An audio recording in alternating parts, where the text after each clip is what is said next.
একেরা বলেন প্রতিবার মানববন্ধ শত শত করে লাভ হবে না যতক্ষণ না শরীয়তের আইন বাস্তবায়ন না হয়। একেরা বলেন এদেরকে জেলখানা থেকে তুলে নিয়ে এসে দুই পায়ের ভিতরে রশি বেঁধে মানুষের তৈরি করা হয়, এটা মানুষের স্পেশাল একটা আইন তৈরি করতে হবে। রশিটাকে দুই পাশে বেঁধে দুই পাশে রশিকে টেনে একদম শরীরটাকে দুই ভাগ করে দিতে হবে। একেরা বলেন সমাজে ভাইয়েরা কি মারাত্মক ব্যাপার। যত লোক জানে তার ঘরের ভিতরে এই বয়সের কন্যা তার মাথায় কথা ছেলের ঘরে তো আছে, মেয়ের ঘরে তো আছে, ভাইয়ের ঘরে তো আছে, বোনের ঘরে তো আছে, আত্মীয় স্বজনের ঘরে তো আছে। তোমার ঘরে কি গেলে গেছে এই বলে তাকে তুমি দর্শন করবে না?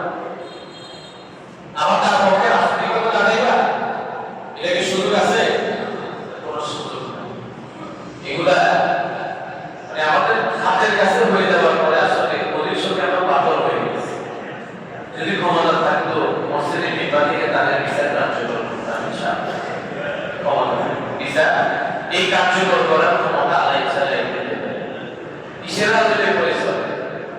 এই শয়তানগুলোকে রাজনৈতিক পরিচয় দিয়ে বাঁচান করার চেষ্টা করবে।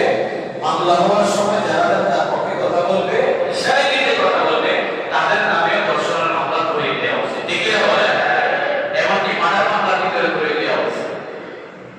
দর্শকের হত্যা করা মামলায় তাদেরকে করিয়ে দেওয়া উচিত, তাদের পক্ষে যাবে না।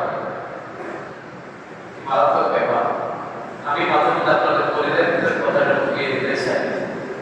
ছোট্ট বাচ্চা, এই বাচ্চার মধ্যে আপনার মেয়ে বলে এবারে বলেন আপনার নিজের পরিবারের ভিতরে বিয়ে হতো তখন রাজনৈতিক পরিচয় নিয়ে মতো মানুষের আপনার থাকতো, ঠিক না?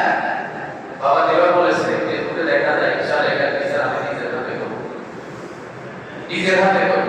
তো নিজের হাতে করবে যদি কখনো সুযোগ পায় সে নিজের হাতে ঠিক মতো করবে, ঠিক না? করা উচিত আছে, করা উচিত আছে। কিন্তু রাষ্ট্রীয় পর্যায়ে গেলে আসিয়ার বিচারে 180 দিনের ভিতরে সম্পন্ন করতে হবে।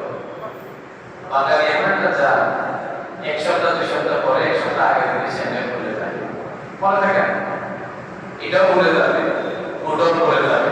ওদিক থেকে ভুলে যাওয়ার মানুষের আমাদের একটু বেশি। কিন্তু আসলে মানবতার ব্যাপার হলো মাঝখানে বিচার দিল তাদের আজীবনের জন্য এই বাচ্চাগুলো